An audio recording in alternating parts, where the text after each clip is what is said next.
Hi friends, I am Abhishek. Welcome to my YouTube channel the ocean of Shiksha. तो देखिए, आज से हम एम लक्ष्मीकांत का जो पार्ट 4 है उसको स्टार्ट करेंगे। Already part 1, part 2 and part 3 complete किए जा चुके हैं और इसके पैरेलल में जो हमारा एनसीईआरटी की बुक चला कर रही थी, यानी कि चल रही थी क्लास 6 से लेकर के क्लास 12 की, इसमें हम पॉलिटिकल साइंस के जो टॉपिक्स थे उसको कंप्लीट कर रहे थे। पॉलिटिकल साइंस वो आपकी कंप्लीट हो चुकी है। अब हम इसके पैरेलल में क्लास एनसीईआरटी का क्लास 9 से लेकर के क्लास 12 की जो इकोनॉमिक्स है उसको स्टार्ट करेंगे। तो जिस तरीके से पैरेलल में चल रहा था हम उसी तरीके से पैरेलल में स्टार्ट करेंगे। जैसे कि जो हमारा पैटर्न था, जैसे कि एक चैप्टर एम लक्ष्मीकांत से दूसरा हम एनसीईआरटी करते थे, उसी पैटर्न में चलेगा। अब एक चैप्टर हम एम लक्ष्मीकांत का करेंगे, फिर हम 9th क्लास की एक चैप्टर जो फर्स्ट चैप्टर है the story of Palampur economics का, हम उसको स्टार्ट करेंगे। तो इसी तरीके से पैरेलल में जो हमारा रेस चल रहा था उसको हम कंटिन्यू करते रहेंगे। पैरेलल में दोनों बुक चलेगी अब हमारी। तो देखिए, जो हमारा पार्ट 4 है, जो कि हम बात करते हैं, जो पार्ट 4 है वो है हमारा स्टेट गवर्नमेंट। स्टेट गवर्नमेंट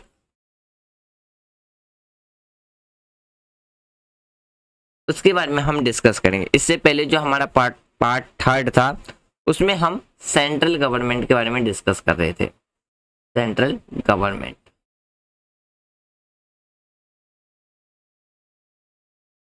के बारे में डिस्कस किया।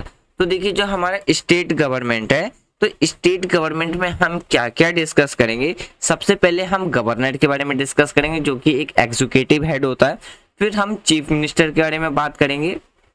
फिर हम state council of minister, chapter 33 में स्टेट लेजिस्लेटिव, चैप्टर 34 में हाई कोर्ट, चैप्टर 35 में सब ऑर्डिनेट कोर्ट, चैप्टर 36 में special status of Jammu Kashmir, chapter 37 में special provinces for some state के बारे में डिस्कस करेंगे। तो यानी कि अगर हम बात करें तो चैप्टर जो हमारा 4 होगा उसमें हम टोटल 8 चैप्टर डिस्कस करेंगे। तो चलिए, आज जो हमारा चैप्टर रहेगा वो हमारा चैप्टर 30 रहेगा पार्ट 4 का, जो कि हमारा गवर्नर, जिसे हम कहते हैं यानी कि राज्यपाल।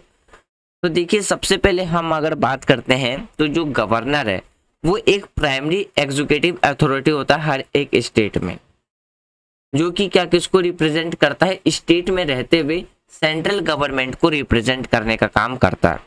यानी कि आप इन शॉर्ट ये समझ सकते हो कि जो गवर्नर है वो एक एग्जीक्यूटिव होता है, कहाँ पे, तो स्टेट के अंदर, जो कि किसको रिप्रेजेंट करता है, सेंट्रल को रिप्रेजेंट करता है। फिर बात करते हैं, जो गवर्नर है वो क्या होता है, एक एग्जीक्यूटिव पावर रखता है स्टेट के अंदर। या बात करते हो जो ऑफिशियली एग्जीक्यूटिव एक्शंस लिए जा सकते हैं कैरिड किसके द्वारा, तो गवर्नर के नाम पे ही लिया जाता है। जैसे कि हमने डिस्कस किया था सेंट्रल लेवल पे कि सेंट्रल गवर्नमेंट कोई भी जो डिसीजंस लेता है तो किसके नाम पे लेता है, प्रेसिडेंट के नाम पे लेता है। ठीक उसी तरीके से जब किसी स्टेट के अंदर जो भी एग्जीक्यूटिव एक्शंस होते हैं तो किसके नाम पे लिए जाते हैं, गवर्नर के नाम से लिए जाते हैं। तो देखिए, हमारे कॉन्स्टिट्यूशन में जो 7th कॉन्स्टिट्यूशन अमेंडमेंट हुआ था तो उसमें, जो कि 1976 में, तो इसमें ये परमिटेड मिल गया था कि एक गवर्नर को एक से ज्यादा स्टेट का भी क्या है, गवर्नर बनाया जा सकता है।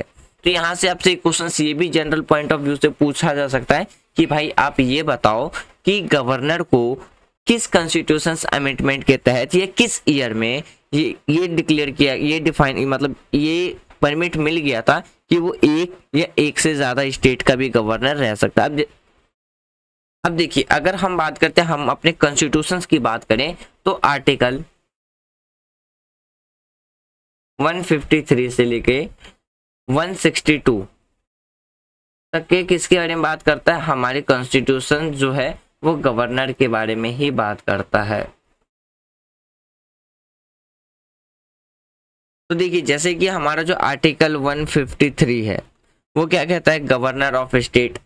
154 executive power of state, article 155 appointment of governor, article 156 term of office of governor, फिर बात करते हैं article 157 qualifications for appointment as governor, article 158 conditions of governor's office, article 159 oath and affirmations by the governor.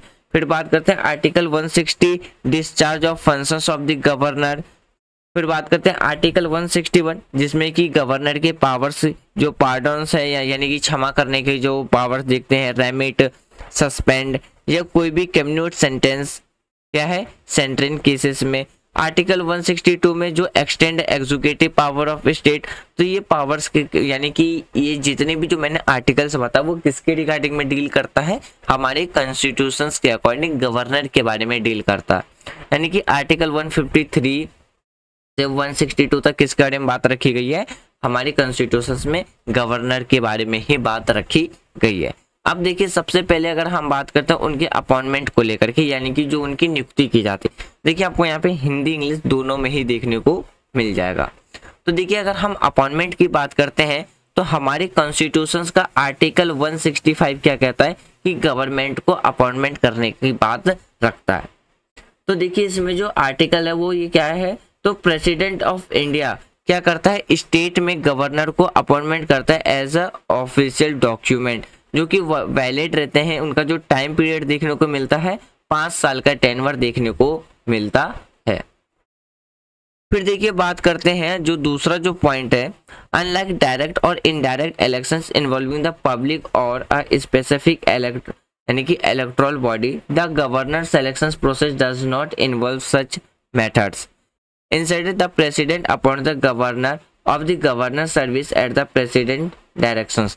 अब देखिए इसका मतलब क्या है, आप यहाँ पे इसका मतलब हिंदी में भी देख सकते हो, यानी कि राज्यपाल यानी कि जो हमारी कंट्री के जो गवर्नर होते हैं वो सीधा लोगों के द्वारा नहीं चुने जाते। जैसे कि हम बात करते हैं जिस तरीके से एमएलए है, मेंबर ऑफ लेजिस्लेटिव असेंबली, या आप लेजिस्लेचर की बात कर लो, तो वो क्या है डायरेक्ट पब्लिक के द्वारा जो चुने जाते हैं, उसी तरीके से गवर्नर या प्रेसिडेंट कभी भी डायरेक्ट पब्लिक के द्वारा इलेक्ट नहीं होके आते हैं। तो जो हमारी कंट्री के जो गवर्नर होते हैं वो लोगों के द्वारा चुने नहीं जाते, और ना ही उनके किसी भी विशेष निर्वाचन पद यानी कि जो कॉन्स्टिट्यूएंसीज है उनके प्रत्येक रूप से उनका क्या होता है, इलेक्शंस होता है। जैसे कि हमें इलेक्शंस के टाइम पे अलग अलग कैंडिडेट्स का देखने को मिलता है कि वो अपने अपने कॉन्स्टिट्यूएंसी से क्या करते हैं, इलेक्शंस लड़ते हैं। अगर उन्हें मेजोरिटी में वोट मिलती है तो वो जीत करके आते हैं, वरना चुनाव हार जाते। तो ऐसा हमें कुछ भी गवर्नर के केस में देखने को नहीं मिलता। तो गवर्नर क्या है, प्रेसिडेंट के द्वारा अपॉइंटमेंट किया जाता है।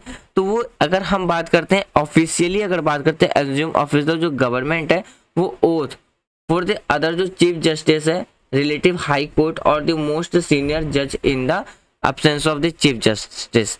अब देखिए यहाँ पे जो गवर्नर है जो पोस्ट यानी कि अपने ऑफिस के लिए जो ओथ लेगा यानी कि जो शपथ लेगा वो किसके द्वारा लेगा, हाई कोर्ट का जो चीफ जज होगा, चीफ जज के द्वारा क्या है उसे जज यानी कि ओथ शपथ दिलाया जाएगा।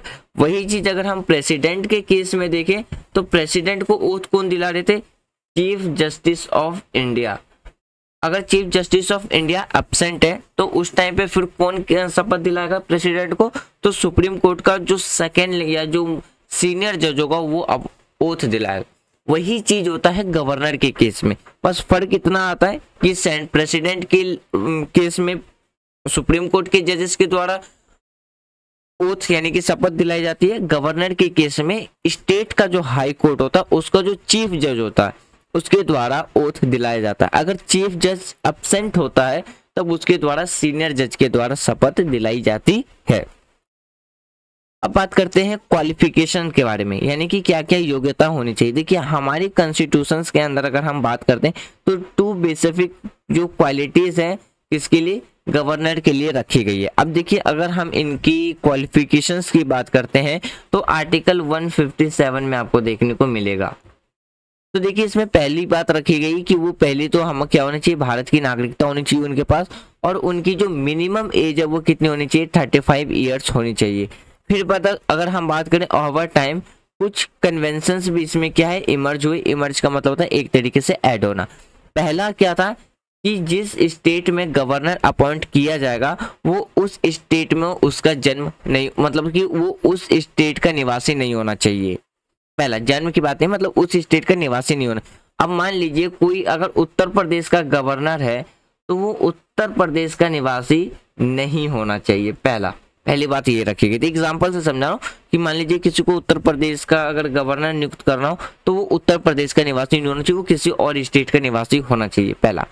और दूसरा क्या रखा था कि जब भी किसी भी गवर्नर को स्टेट के अंदर अपॉइंट किया जाएगा तो उससे पहले प्रेसिडेंट के द्वारा क्या है, चीफ मिनिस्टर से जिस स्टेट में अपॉइंट किया जा रहा है तो प्रेसिडेंट के द्वारा उस स्टेट के चीफ मिनिस्टर से क्या किया जाएगा, कंसल्ट किया जाएगा, यानी कि विचार विमर्श किया जाएगा।